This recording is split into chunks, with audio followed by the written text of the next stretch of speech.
Perawat cantik tuan muda arogan. Bab. Diam-diam tersenyum dalam hati melihat Camilla terdiam. Dia yakin, gaji yang Camilla terima masih jauh di bawah dari biaya hidup yang rutin diterima dari mami dan papinya. Aku tetap akan kembali ke California. Lagi pula, ada Alberto Caspian yang akan jadi penerus. Aku bisa menentukan jalan hidupku sendiri. Tandas Camilla.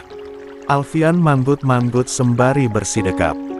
Ya, semua orang bebas menentukan pilihan hidupnya, pilihan pasangannya, dan berbagai pilihan lainnya. Jadi Gus Alfi mendukungku? Tanya Camilla. Untuk perihal Bitri.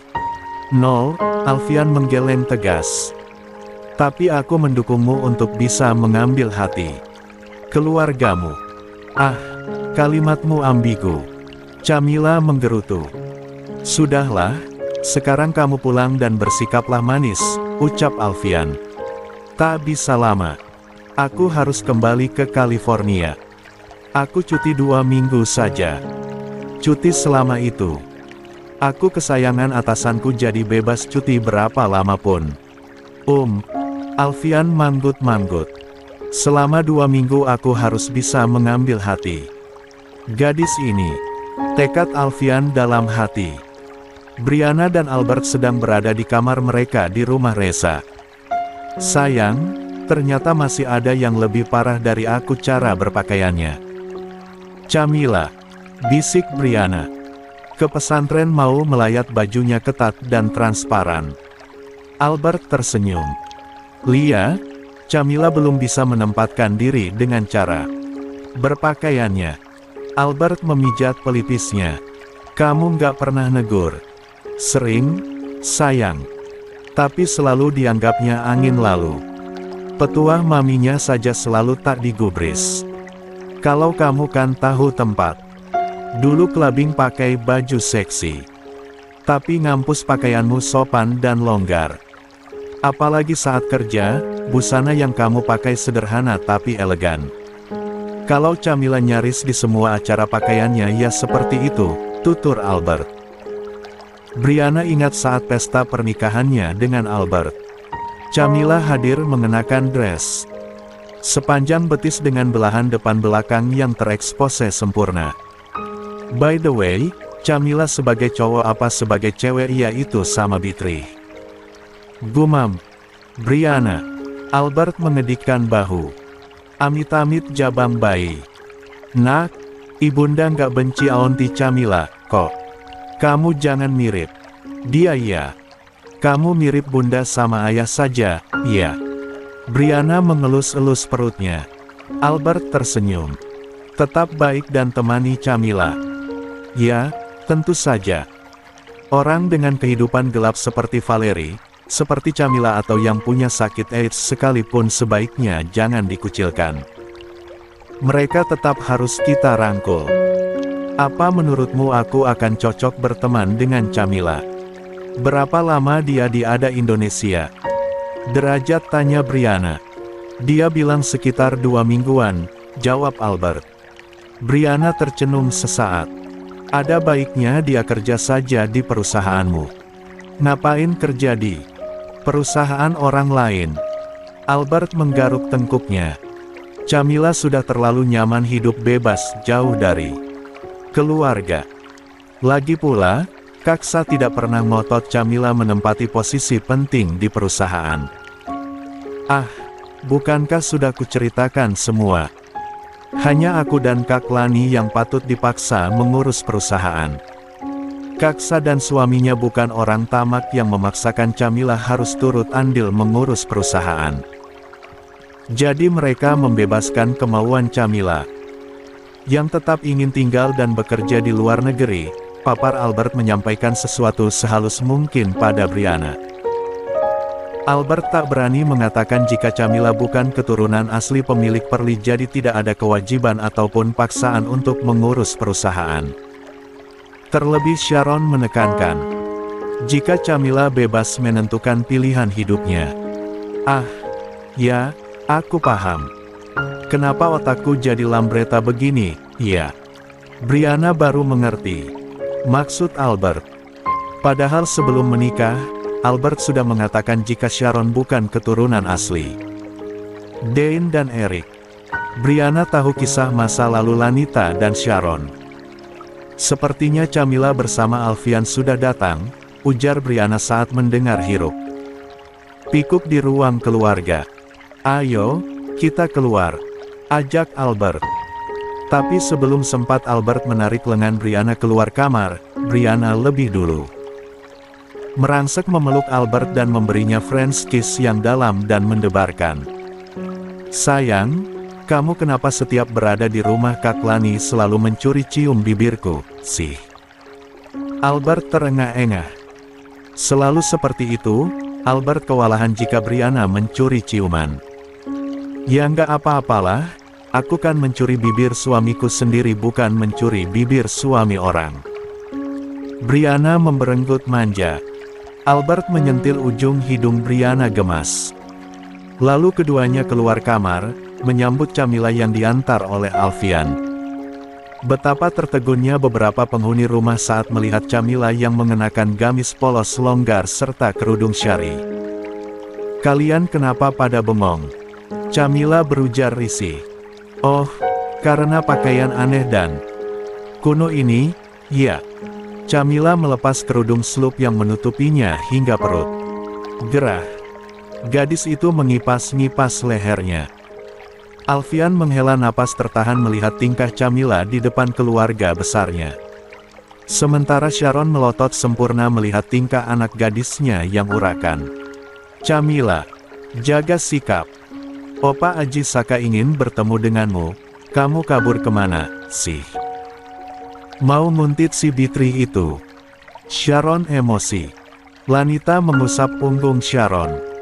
Ses, jangan permalukan anakmu di depan banyak orang. Bisik Lanita. Ah, Mami bisanya ngomel terus. Aku nggak kabur, Mami sama Papi yang emang mau buang aku di pesantren jadi nggak peka kalau aku ketinggalan. Lia, kan? Tantang Camilla. Santai tapi pedas. Subhanallah, gadis ini. Batin Alfian. Asmiranda keluar dari kamar seraya menutup pintu pelan-pelan. Dia mendekat pada Camilla. Opa Aji dengar suaramu. Dia ingin bertemu denganmu, yuk. Aku mau ganti baju dulu. Baju kuno ini gombrong. Too hot dan bukan fashion seleraku. Sahut Camilla. Sharon ingin sekali menjitak kepala Camilla tapi lagi-lagi Lanita mencegahnya. Gamismu sama dengan gamis yang dipakai mamaku, Camilla. Tapi mamaku tetap cantik. Serta nyaman memakainya, tukas Dora. Ya itu kan mamamu. Aku beda lagi. Nggak like. Tandas Camilla seraya menepis rambut panjangnya ke belakang. Anak ini selalu saja bikin malu. Desis Sharon. Ganti baju di kamar Oma saja, ya. Pakai baju Oma, ucap Asmiranda lembut. Apalagi baju Oma. Selera Oma Asmiranda juga sama kayak Om Albert, old fashion. Alias kuno. Sahut Camilla. Josh hanya bisa mengusap wajah sedih merasa gagal mendidik Camilla, sementara Albert bengong mendengar ucapan Camilla. Nggak usah bengong, memang sebelum kenal Brianna kamu cupu banget, Om Kecik. Ujar Keinara. Ya, enggak, Ra. Kay menyikut lengan Dora. Dora manggut-manggut mantap. Albert menghela napas malas. Bisa-bisanya dari Camilla malah nyerempet dirinya. Nih, pakai bajuku. Brianna yang seleranya sama perihal kostum seksi memberikan bajunya untuk Camilla. Wah, selera kita sama. Camilla senang menerima pakaian Nini dari Brianna. Camilla melenggang mengikuti Asmiranda masuk kamar Aji Saka. Sharon geram saat Camilla memeletkan lidah saat melewatinya. Nak Fian, maafkan Camilla, iya. Dia sungguh merepotkan di tengah suasana dukamu, ucap Dane seraya mengelus dada dan mendekat pada Alfian. Tak apa-apa, saya tidak merasa direpotkan, sahut Alfian santun. Tapi saya harus segera kembali ke pesantren sekarang. Umi dan Abi membutuhkan kehadiran saya di sana. Oh, ya, tentu saja, silakan. Sekali lagi maafkan kami dan terima kasih sudah mengantar Camila pulang. Dane dan yang lainnya berterima kasih pada Alfian. Alfian pamit tapi Reza dan Lanita pun kembali ikut ke pesantren setelah bolak-balik mengurus sesuatu di rumah dan perusahaan. Pesantren Al-Ikhlas. Reza segera kembali menemui Wiratama dan Anissa. Dia meminta maaf karena harus bolak-balik pesantren perusahaan. Ada urusan penting yang tak bisa ditinggal. Tak apa-apa. Aku dan Anissa juga Ustaz Ridwan beserta istri ada di sini. Wiratama menepuk-nepuk bahu Reza. Para tamu yang melayat belum berhenti berdatangan. Yulia benar-benar dikenal di kalangan orang tua santriwan dan santriwati. Dia yang bertanggung jawab dengan gizi perut mereka hingga sangat detail mengurus setiap anak yang mondok di sini, ucap Reza. Reza, Ustaz Ridwan dan Wiratama beserta jajaran petinggi pesantren sibuk melayani para tamu yang datang. Sementara itu Alfian menyempatkan diri untuk mengganti baju yang sebetulnya belum dia ganti sejak kemarin pagi. Terlebih habis terkena air hujan bersama Camila sebelumnya. Gus Alfi, ini ada baju koko yang sepertinya ukurannya sesuai untuk Gus Alfi. Zahra, sang bendahara pesantren yang sangat dipercaya oleh Reza dan Ustaz Ridwan menyodorkan baju koko untuk Alfian. Zahra berusia 27 tahun dan masih single. Sudah lama dia menantikan kemunculan Alfian dari Kairo. Ustaz Ridwan selalu saja menggadang-gadangkan Alfian akan menjadi penerusnya menjadi pimpinan pondok pesantren. Saat Alfian hendak menerima baju koko pemberian Zahra, Zahra menahannya. Aku sudah lama menantikan kepulangan Gus Alfi ke Indonesia. Senang rasanya memandang wajah teduhmu dari dekat, tidak hanya dari foto yang terpajang di ruangan Ustaz Ridwan. Zahra yang tingginya sama dengan Alfian menatap Alfian lekat dengan jarak yang sangat dekat. Alfian tentu saja merasa rikuh dan risih. Gadis berjilbab kuning muda itu tak berkedip menatap wajahnya. Farhat membawa mobil menuju bengkel mobilnya. Tapi dia sebetulnya mencurigai sesuatu. Sejak mengunjungi Diana di rumah sakit jiwa dan Gerhana di lapas, ada seseorang yang membuntuti dan memata-matainya. Saat ini pun Farhat memperhatikan mobil sedan hitam dengan plat nomor yang sama seperti kemarin. Sedan hitam tersebut memang menjaga jarak, tapi Farhat cukup peka jika dirinya diawasi seseorang. Merasa penasaran, Farhat berhenti di sebuah minimarket di sebelah pom bensin. Dia membeli secangkir kopi hangat dan satu buah onigiri. Kemudian Farhat duduk di kursi depan minimarket tersebut sembari mengeluarkan pot vape dan ponsel dari saku jaketnya. Farhat menyeruput kopinya dengan sikap santai seraya mulai mengepulkan asap rokok elektrik. Tapi diam-diam dia menyalakan fitur kamera ponsel, seolah-olah sedang mengirim pesan. Farhat memperbesar layar kamera demi melihat sosok yang ada di mobil sedan hitam yang sejak kemarin membuntutinya. Kening Farhat mengernyit melihat dua orang yang ada di dalam sedan hitam yang terparkir di seberang minimarket. Itu bukankah salah dua penghuni rumah Dharma Wangsa? Apa aku ketahuan? Memata-matai rumahnya lalu mereka balik membuntutiku. Batin Farhat terkejut. Meski begitu Farhat tetap bersikap biasa. Dia kembali meletakkan ponsel di atas meja lalu kembali menyeruput kopi. Kali ini pot vape dia letakkan lalu Farhat melahap satu buah onigiri. Setelah selesai, dia menyeruput kopi hingga tandas lalu meregangkan tubuh dan merentangkan kedua tangan di bahu kursi. Meski gerak tubuh Farhat terkesan santai seolah-olah tak tahu sedang dimata-matai, batinnya sibuk bertanya-tanya tentang pengintainya. Bagaimana caranya memancing seseorang dalam mobil hitam itu keluar? Karena hari ini waktunya sangat senggang, Farhat memutuskan bersantai cukup lama di depan minimarket. Dia bersidekap lalu menyandarkan kepala ke tembok minimarket dan terpejam. Sementara di dalam mobil, Nawang dan Alex memperhatikan Farhat dengan seksama. "Hei, lelaki itu tertidur," desis Nawang. "Aku juga mau kopi dingin," rajuknya pada Alex. "Oke, aku saja yang turun mumpung dia sepertinya tertidur." "Mau beli apa saja?" sahut Alex. Nawang mengajukan beberapa list camilan yang dia inginkan. "Hati-hati, jangan sampai ketahuan," pesan Nawang. Alex mengangguk lalu keluar dari mobil. Mereka tak tahu jika Farhat hanya tidur ayam. Dia melihat dengan samar jika Alex turun dari mobil dan masuk ke minimarket.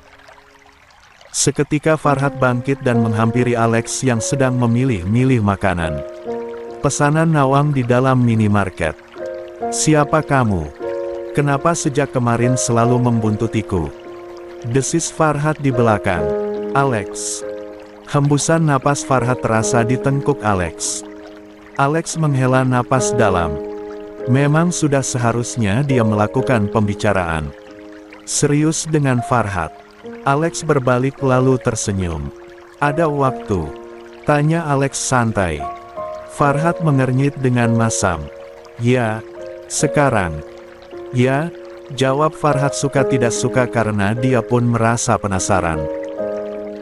"Baiklah, tapi tunggu sebentar, aku hendak membelikan istriku beberapa camilan," ucap Alex tenang dan santai. Farhat mendengus tipis lalu kembali keluar dan duduk di tempat semula. Tak berselang lama Alex keluar lalu menentukan lokasi pembicaraan mereka dengan Farhat.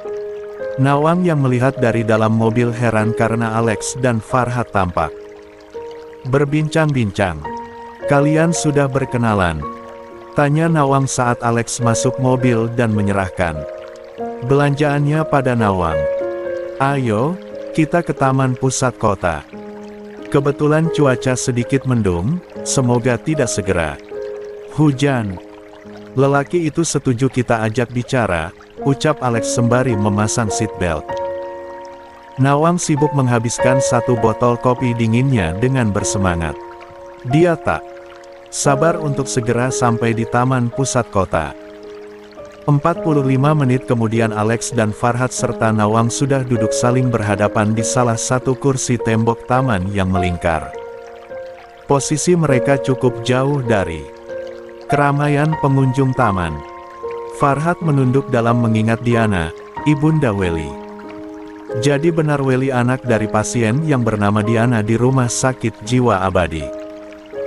Dan Anda beberapa hari kemarin memata-matai Welly. Dari mana Anda tahu keponakan Anda tinggal dengan keluarga Dharma Wangsa? Tanya Nawang. Dari konferensi pers Arthur Leonard dan istrinya. Aku mengenali Sanipa dan Bansal. Awalnya aku tak mengenali Nona Rengganis. Tapi setelah aku amati lekat, dia memang gadis kecil kakak kardus keponakanku, Welly. Akulah yang membuang Welly sebulan setelah dia dilahirkan. Dia kuletakkan di bawah pohon pisang pinggir jalan dekat jembatan. Sanipa dan Bansal yang kulihat membawa Welly saat itu, tutur Farhat. Nawang dan Alex saling bertukar pandang prihatin. Kenapa Anda membuang keponakan Anda sendiri? Tanya Alex. Farhat menunduk lagi, dia menarik napas dalam dan panjang lalu tengadah. Suami Diana berada di lapas karena kasus pembunuhan. Dia menghabisi nyawa tukang kebun kami yang meruda paksa Diana. Gemetar tubuh Farhat menjawab pertanyaan Alex. Nawang memekik tertahan mendengar ucapan Farhat. Sekali lagi Farhat menghela napas sangat dalam. Saat itu Gerhana harus pergi keluar kota selama 1 minggu karena dinas dari kantor. Diana hanya tinggal di rumah barunya bersama 1 asisten rumah tangga dan 1 orang tukang kebun. Tapi di hari ketiga, Gerhana pulang mendadak. Dia merasa tidak enak hati karena ponsel Diana tidak bisa dihubungi. Oh, tersambung tapi tidak pernah diangkat. Saat Gerhana tiba di rumah, Farhat merasa tenggorokannya tercekat, dia tak sanggup melanjutkan kalimatnya. Nawang dan Alex menunggu dengan hati berdebar. Gerhana mendapati tukang kebunnya sedang menggagahi Diana di atas tempat tidur. Posisi Diana sungguh memilukan. Kedua tangan dan kakinya terikat, mulutnya tertutup lakban dan dalam keadaan pingsan. Gerhana tentu saja kalap dan gelap mata melihat hal itu. Seketika dia menghabisi nyawa tukang kebunnya saat itu juga. Nawang meremas jemari tangan Alex. Dia teringat Ergon, dan semua perlakuan Ergon. Yang biadab padanya juga beberapa gadis yang menjadi korban Ergon. Alex merengkuh bahu Nawang. Dia sudah mengetahui seluruh cerita masa lalu Nawang. Tubuh Nawang gemetar mendengar kisah Diana yang memilukan. "Maaf, Anda di mana saat itu?" tanya Alex. "Aku tinggal di daerah Tangerang bersama anak istriku lalu aku pindah ke rumah Gerhana untuk merawat Diana yang stres, shock dan keadaannya sangat memprihatinkan. Sejak Gerhana masuk bui dan Diana menjadi penghuni rumah sakit jiwa setelah melahirkan anaknya, aku pun selalu memantau bayi yang kubuang." "Tunggu sebentar, apa anak itu anak hasil maaf, ruda paksa tukang kebun itu?" tanya Alex. "Pasti. Diana selalu histeris dan membenci bayinya. Bahkan berkali-kali hendak mencekik bayi tak berdosa itu. Kami menganggap anak itu adalah anak hasil ruda paksa. Karena aku pun membenci bayi itu, Gerhana pun demikian, aku membuangnya di pinggir jalan," tandas Farhat. "Kalian tidak tes DNA?" tanya Alex merasa gemas. Farhat menggeleng. Gerhana yakin Diana belum hamil karena Diana tidak pernah memberitahu apapun pada Gerhana, jawab Farhat. Alex mendesah. "Oh, Anda bilang ada 2 asisten rumah tangga di rumah Ibu Diana. Lalu, di mana asisten satunya lagi saat tukang kebun melakukan aksi bejatnya?" tanya Alex. "Tukang kebun itu menyekap Mbok Ani di gudang," jawab Farhat. "Kenapa Anda masih memantau Welly padahal sudah membuangnya?" tanya Alex lagi.